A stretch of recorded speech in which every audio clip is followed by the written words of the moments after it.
Oramos então o nosso texto de base deste estudo, Isaías 60, versículo 4. Isaías capítulo 60, versículo 4. Diz a Escritura: levanta em redor os olhos e vê. Todos estes se juntam e vêm ter contigo. Teus filhos chegam de longe e tuas filhas são trazidas nos braços. Querido Senhor, damos-te graças do teu poder, da tua bênção, do teu favor, da tua vitória em nossa vida, em nome de Jesus. Querido Espírito Santo, graças te damos da palavra de hoje, da meditação da tua palavra, em nome de Jesus. Amém. Começa logo no versículo 1 também: levanta-te e resplandece, diz a palavra de Deus. Diga para o seu irmão que está ao lado: levanta-te e resplandece. Glória a Deus. É uma boa palavra para chamar por si às 5 da manhã. Levanta-te e resplandece, que é para se preparar para vir para aqui, estar aqui às 6. Glória a Deus. Amém, graças a Deus. Tenha a gentileza de sentar e prepare-se para tomar algumas notas. Eu não perderia por nada, e estou com muita expectativa de ver tudo o que o Espírito Santo de Deus vai falar connosco estas manhãs, porque nestes cultos destas manhãs, porque se você quer ver mudadas situações na sua vida, vai ter que atentar para algumas coisas que são trazidas por Deus, e se não fosse Deus a trazer, nós nunca mais saíamos do mesmo sítio, nunca mais saíamos para nova realidade, nunca mais saíamos para a construção de alguma coisa nova, ficaríamos para sempre no mesmo lugar, amarrados ao chão, sem poder transformar nada nem mudar nada. Por isso é sobre este tipo de meditação e pensamento que nós iremos estar a estudar estes tempos, estes dias. Glória a Deus. Iniciamos ontem este tema: levanta os teus olhos, e observamos que há muitos lugares da Bíblia, muitos lugares. Eu não os contei ainda, mas vou contar quantas vezes é que aparece na Bíblia: levanta-te, ou levanta os teus olhos, ou levanta, ou ergue os teus olhos, a mesma coisa. Porque estão a falar sempre do mesmo assunto e do mesmo tema, embora seja um tema um pouco hermético, quer dizer, seja um pouco fechado, que carece de revelação de Deus, se nós não temos dificuldade em penetrar nessa palavra. Levantar os olhos, então, em modo introdutório, significa olhar para uma realidade nova, olhar para uma realidade melhor, olhar para uma realidade que você deseja, uma realidade superior àquilo que são as presentes circunstâncias. Em segundo lugar, levantar os olhos é pôr a sua confiança em Deus mais do que nas limitações presentes. Ou seja, é retirar os olhos da dificuldade, do problema, da angústia, da opressão, que é uma realidade presente nas circunstâncias atuais, e levá-la para níveis mais altos. Ou mesmo que sejam coisas boas, mas chegar a níveis mais altos e profundos, de maior realização, vai ter que levantar os seus olhos, vai ter que levantar a sua visão. É isso que quer dizer. Levantar os olhos significa eleva a tua visão, eleva uma visão nova de coisas melhores, de coisas maiores. Levantar os olhos é buscar na dimensão sobrenatural, na dimensão do Espírito, a capacidade criativa, a capacidade do poder para manifestar através da fé uma nova realidade. E o primeiro passo para fazer isso é não aceitar as situações presentes. É o princípio da mudança. O princípio da mudança é não aceitar as situações presentes como definitivas e esquecer as coisas que estão para trás. Em Filipenses, no capítulo 3, no versículo 13 e 14, a palavra de Deus diz, vamos ler, Filipenses 3:13.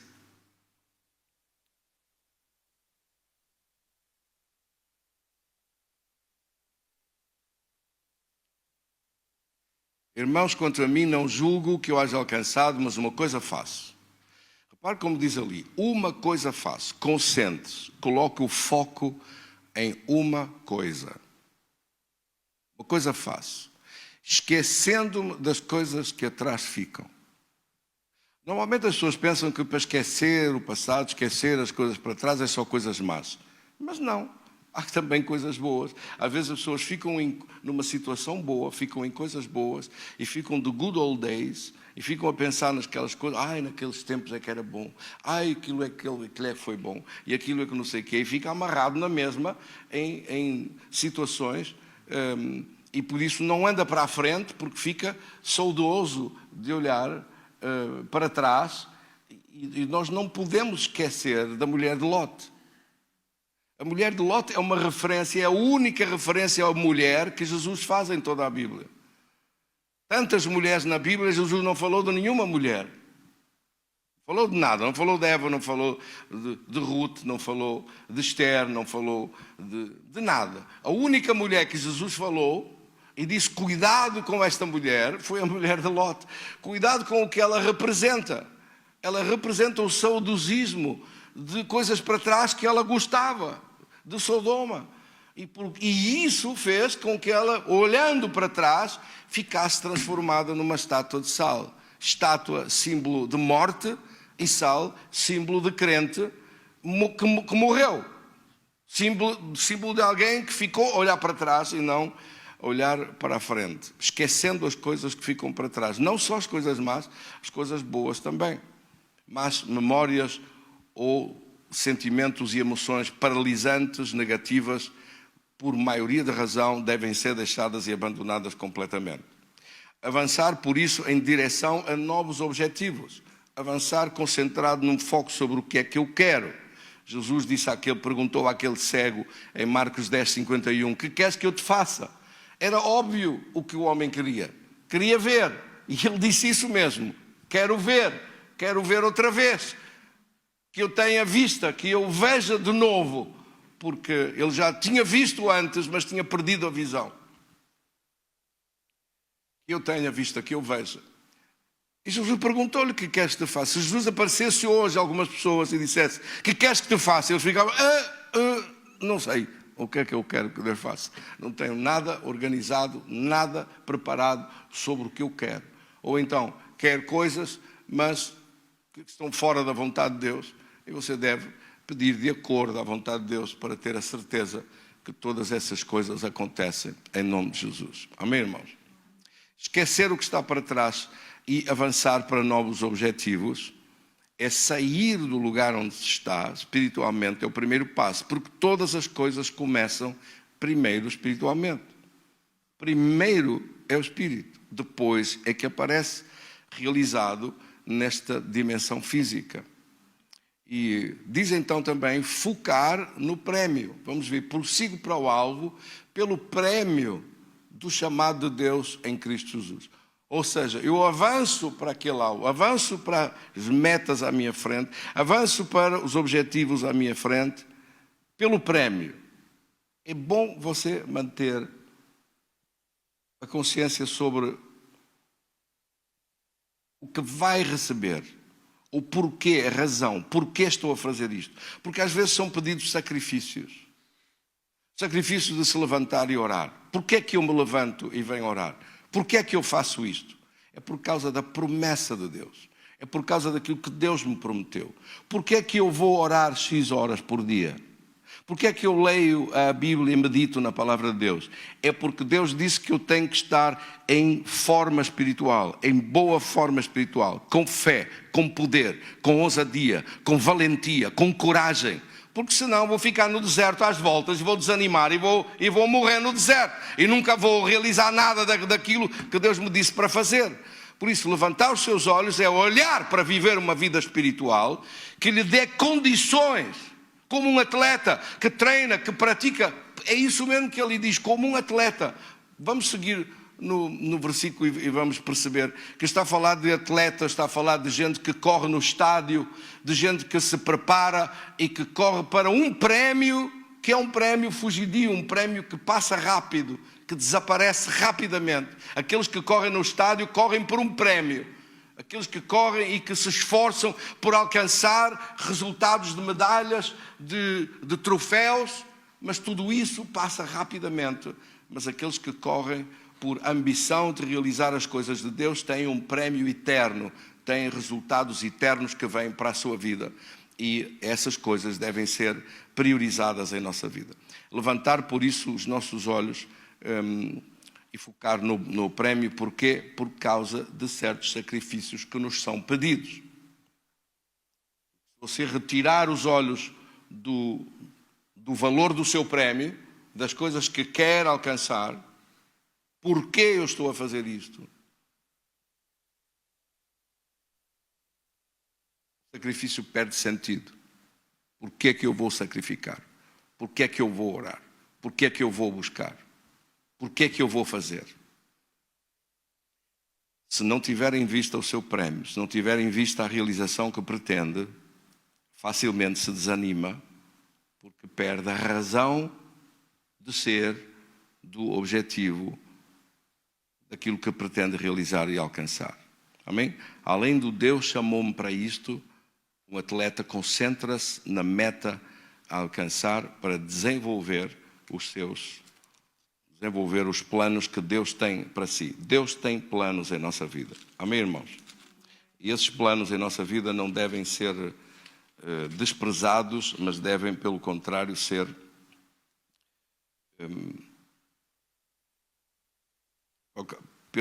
devem ser mantidos de uma forma poderosa e realizados completamente em nome de Jesus. E então falamos ontem, na continuidade daquilo que estávamos a falar ontem, falámos ontem sobre Jacó, esquecendo as coisas que estavam para trás. Jacó passou 20 anos a trabalhar em casa de Labão. E naqueles 20 anos ele frustrou-se completamente. Foram 20 anos de uma frustração, 20 anos de luta, 20 anos de um esforço pessoal, de um sacrifício pessoal levado ao extremo. E ele próprio faz a sua queixa, a sua lamentação de todas as coisas que passou, e quando olhamos para aquilo vemos um homem não só zangado, frustrado, cansado, esgotado, já sem paciência para aturar mais nada e sem resultados. Sua vida espremida não só realizou os desejos que ele queria ver, não fez nada disso, mas de facto ele fê-lo por causa de tanta injustiça que sofreu. Nós vivemos num mundo hostil. Ninguém disse que este mundo que está aqui é fácil.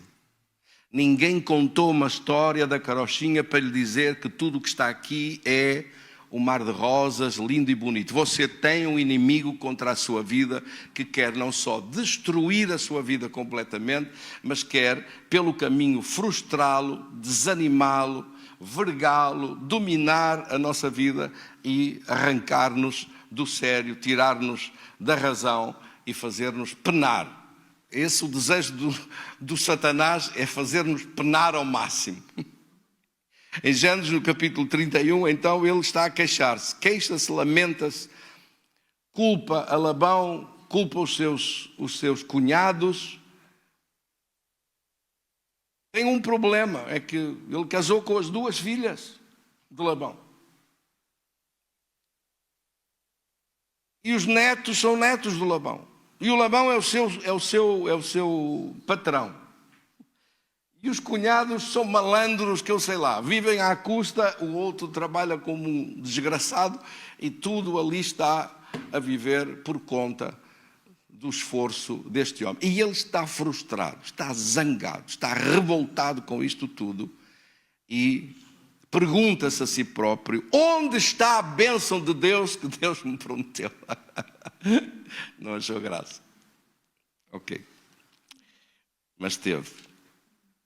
Onde está a bênção de Deus que Deus me prometeu na coluna que foi levantada em Betel? Onde está a promessa que Deus me disse que me abençoava e que tudo o que eu ia fazer e tudo o que eu estava a realizar, a minha descendência capítulo 28, versículo 14, a tua descendência será como o pó da terra, estender-te-ás para o ocidente e oriente, para o norte e para o sul. Em ti, na tua descendência, serão abençoadas todas as famílias da terra. As mesmas promessas que vêm continuadas desde Abraão, de Isaac, passam para Jacó. Eis que eu estou contigo e te ajudarei por onde quer que fores e te farei voltar a esta terra, porque não te desampararei até cumprir eu aquilo que te tenho dito. Onde está isto? E nesse dia da revelação de Deus, ele prometeu a Deus e fez um voto com Deus de entregar o seu dízimo. E, no entanto, durante aqueles 20 anos, parece que nada fez sentido. Fez um voto com Deus. Se fores comigo, versículo 20, se estiveres comigo e me guardares nesta jornada, dando-me pão para comer e roupa para vestir. Foi só quase isso que ele teve, coitado.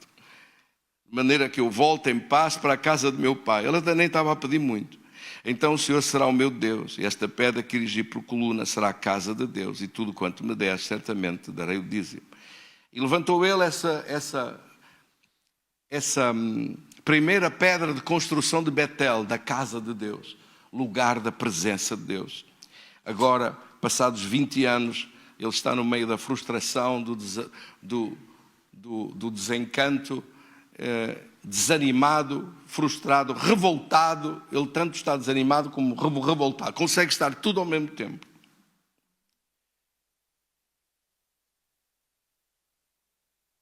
E Deus olha para este homem e vê-o nesta situação. Devem ter conversado lá em cima, o Pai, o Filho e o Espírito Santo. O que é que nós vamos fazer deste nosso querido? Ele nunca mais vai sair da situação. Assim como ele está, nunca mais vai acontecer nada de bom. Ele está num estado tão lastimável espiritualmente, a alma dele está tão doente, o íntimo dele e o coração dele está tão amargurado, tão revoltado, tão cheio de fastio, que ele nem tem apetite para nada. Nunca mais daqui sai. Sempre a queixar, sempre a lamentar-se.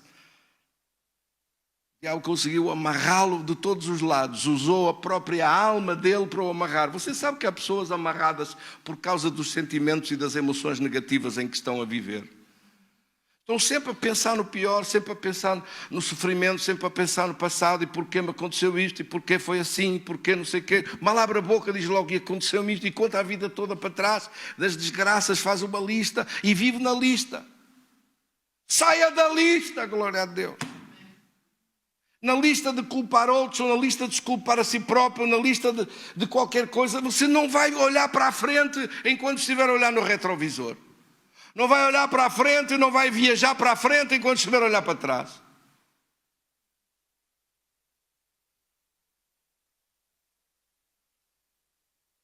Então qual foi a conclusão que o Pai, o Filho e o Espírito Santo chegaram? Temos que mandar um anjo.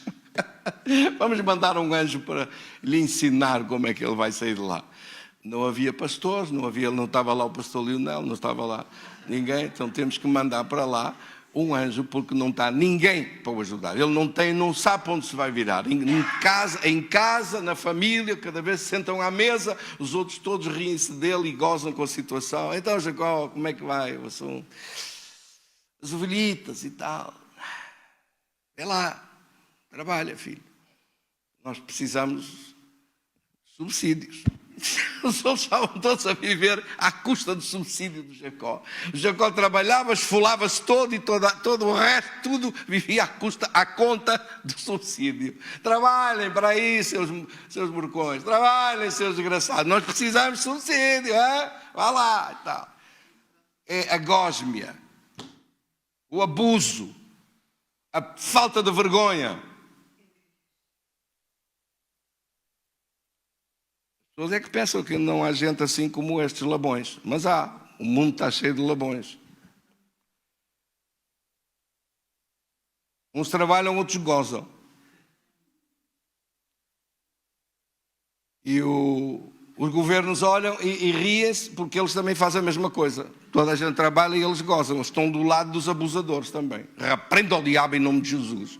Afaste estes corruptos todos e varra com esse lixo todo, que nós precisamos de uma nação em condições. Bendito seja Deus. Sim ou não? Amém. E Deus enviou um anjo. Glória a Deus pelo anjo. Gênesis 31, o anjo veio. Ele disse: Jacó. Ele disse: estou aqui. Deixei admirado. E o anjo disse: levanta os teus olhos. Ora bem, parece à primeira vista que isto foi a única coisa que o anjo falou. Mas nós sabemos que não foi. Por que é que sabemos que não foi?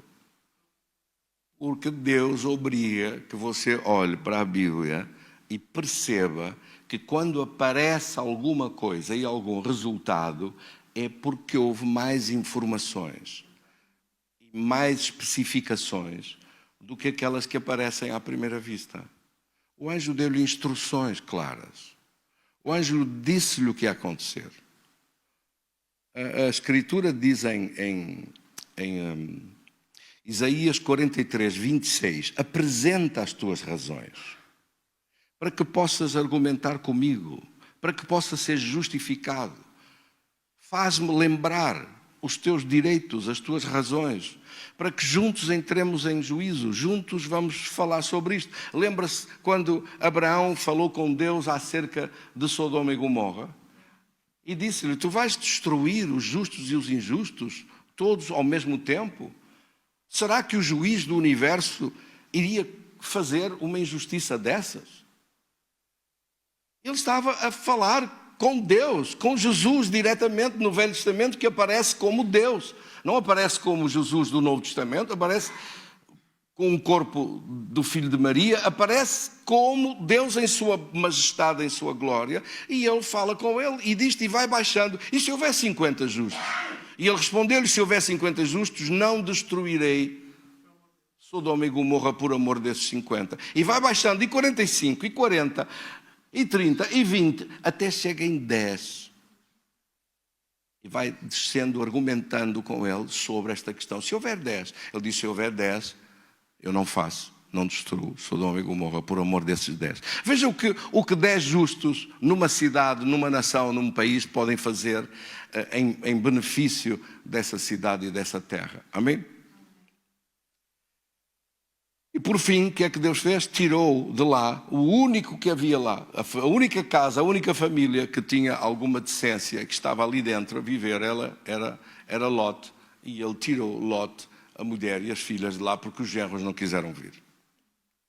Bendito seja Deus. Então, nós estamos a ver aqui que houve mais coisas que foram faladas. Em primeiro lugar, ele disse: tens que parar de te lamentar e viver nessa sintonia negativa das emoções e dos sentimentos e dos pensamentos. Os teus pensamentos não podem girar em torno da revolta, da raiva, da contenda, da briga, do ódio, de atirares à cara as coisas. Tu tens razão, mas se viveres nesse registro, tu nunca mais vais poder criar realidades novas. O diabo trouxe-te para essa dimensão negativa da angústia, da opressão, do sofrimento, para que tu não fiques nessa prisão. Estás enredado com as tuas próprias palavras. Estás preso nas tuas próprias palavras. Estás preso numa situação e não consegues sair dessa situação porque deixaste-te prender e amarrar com os teus próprios sentimentos, porque o coração é enganoso, não há nada pior do que o coração do homem. Muda o teu coração para depois mudar a situação. Em Provérbios 24, 23, a Bíblia diz que nós, sobre tudo o que se deve guardar, guarda o teu coração, guarda as coisas que estão dentro de ti, tem cuidado com as coisas que estão dentro de ti. Não deixes que as coisas que estão dentro de ti, a mágoa, a ofensa, o sofrimento, a frustração, a revolta, as injustiças que sofreste, porque se for analisar isto, Jacó tinha toda a razão. Mas com toda a razão estava preso, estava amarrado nas suas próprias palavras e não conseguia sair de uma situação à qual ele está preso emocionalmente, está preso com fardos que estão dentro dele, está dentro do coração dele, está dentro da vida dele, e esses fardos todos que ele arrasta de emoções negativas, de pensamentos negativos, de sentimentos frustrados, não o deixam avançar e não o deixam sair para a frente. Ele tem que esquecer essas coisas e tem que partir para uma nova visão e tem que olhar para a frente para poder sair de onde está. E é isto que o anjo falou com ele. Senão, quanto mais fala, mais preso fica. Lembra-se da mulher com fluxo de sangue? Quanto mais falava, não há maneira de eu ficar melhor. Há 12 anos estou nisto, a gastar o dinheiro todo, não fico melhor, cada vez estou pior, não há maneira de eu curar. Até um dia em que ela mudou e disse: vou tocar e vou receber. Glória a Deus por esse dia. Alguém lhe falou de Jesus, do poder de Deus, e ela mudou o seu coração, mudou a sua visão, mudou as suas palavras, deixou de olhar para trás, deixou de atirar culpas, deixou de fazer fosse o que fosse e disse: é assim que vai acontecer uma vitória nova, de uma vida nova, de uma transformação poderosa. O anjo teve que o tirar dali e dizer-lhe: Jacó, filho, Deus tem para ti muito melhor do que isto. Deus não te quer nesta realidade. Isto não é a tua realidade, não é esta. As coisas do presente não te qualificam. O que tu tens, o que Deus tem para ti é muito mais e muito melhor que isto. Segundo, Deus quer repor a justiça. Mas enquanto tu vives a culpar e a acusar e a falar sobre estas coisas e a julgar tudo estas coisas e não te colocas numa posição diferente, Deus não pode julgar porque és tu que estás a julgar. Deus não pode mudar a situação porque és tu que estás a ocupar o espaço todo. Deixa Deus, passa o assunto para as mãos de Deus. O anjo falou-lhe sobre isto, ensinou-lhe sobre isto. Deus quer transferir a riqueza das mãos de Jacó que te tem roubado e quer transferir tudo para ti. Vai-te dar em dobro tudo aquilo que te foi tirado e tudo o que te foi roubado. Mas tu tens que sair desse registro, tens que sair dessas coisas. Esquece essas coisas. Perdoa as ofensas que tens sofrido. Muda o teu coração. Cria uma nova expectativa. Cria alvos novos de fé. E Deus mudará a situação. Deixa Deus operar o sobrenatural. Faz a tua parte todos os dias de uma forma consistente. Faz a tua parte no concreto. Olha uma nova visão. Põe umas varas. Tira as varas para poderes olhar, para poderes ver que aquela nuvem negra que Ele te deu, dos cordeiros todos que vão sair, supostamente se o pai e a mãe são negros, os filhos vão ser negros. Mas não te preocupes, põe umas varas escarchadas, tiradas, descascadas para se ver aquele branco todo e olha para lá e diz: os filhotes que vão nascer são esbranquiçados, são sarapintados, são malhados e vai tudo nascer assim. Glória a Deus, essa vitória é minha. Essa nuvem negra transforma-se numa vitória poderosa e eu olho para a frente e vejo uma nova geração que cresce e se levanta com resultados extraordinários na minha vida. Ele criou uma nova visão.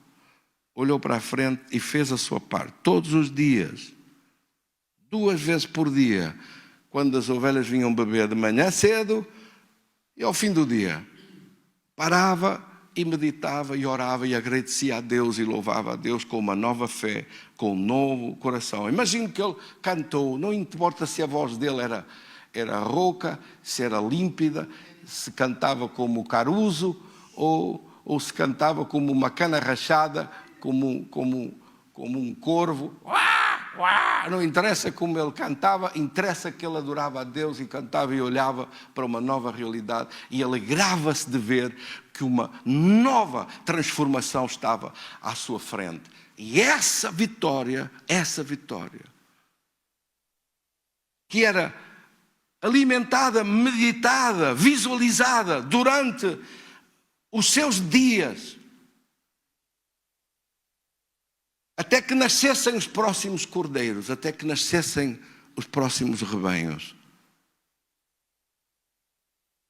E ele sempre a declarar isso e a crer nisso. Sabe quanto tempo ele fez isto? Um dia estava a olhar para esta palavra, foi a primeira vez que eu pensei: quanto quanto tempo é que ele fez isto? Quanto tempo é que ele visualizou e orou? Bem, o Espírito de Deus disse-me, foi o tempo que nasceram os cordeiros. Eu disse, e quanto tempo demora um cordeiro a nascer? Aí fui perguntar ao Dr. Google, e o Dr. Google disse que eram 150 dias que levam a nascer os cordeiros.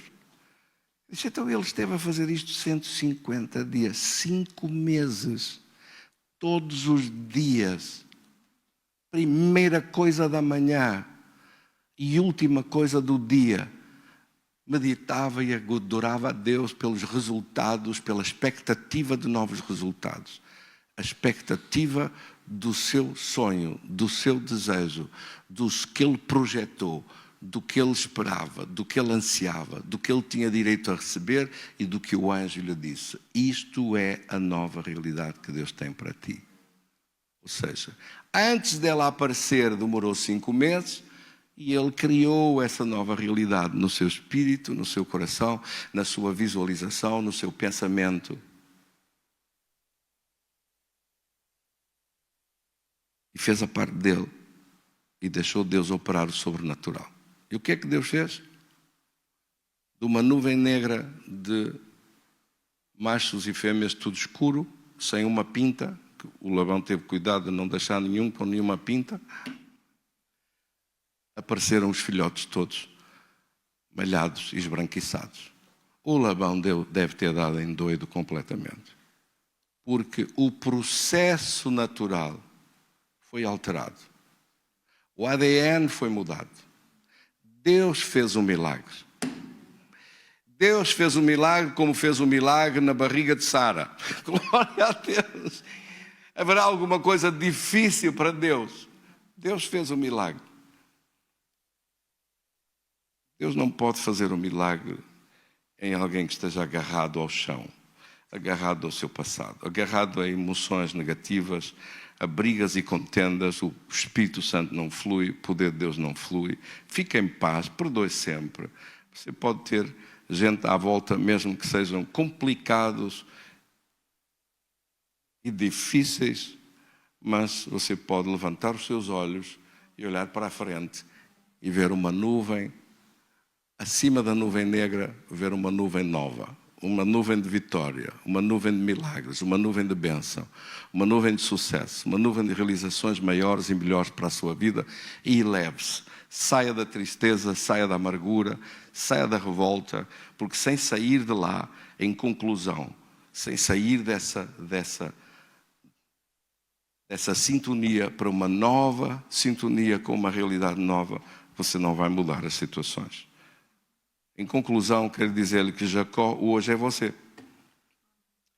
Jacó hoje é você, você tem que mudar o seu coração, número 1. Número 2, tem que mudar a sua visão, escrever os seus desejos, porque Deus prometeu, concede os desejos do teu coração e deixe Deus trabalhar o sobrenatural dele. Porque Deus tem recursos muito para além daquilo que nós podemos imaginar e Deus é capaz de fazer tudo muito melhor e maior do que nós podemos pensar ou pedir. Amém? Terminamos com esse versículo, Efésios 3:20, diz: Deus é poderoso para fazer tudo muito mais abundantemente, além daquilo que pedimos ou pensamos, pelo poder que em nós opera. Glória a Deus. Damos um aplauso para Jesus. Graças a Deus. Bendito seja Deus.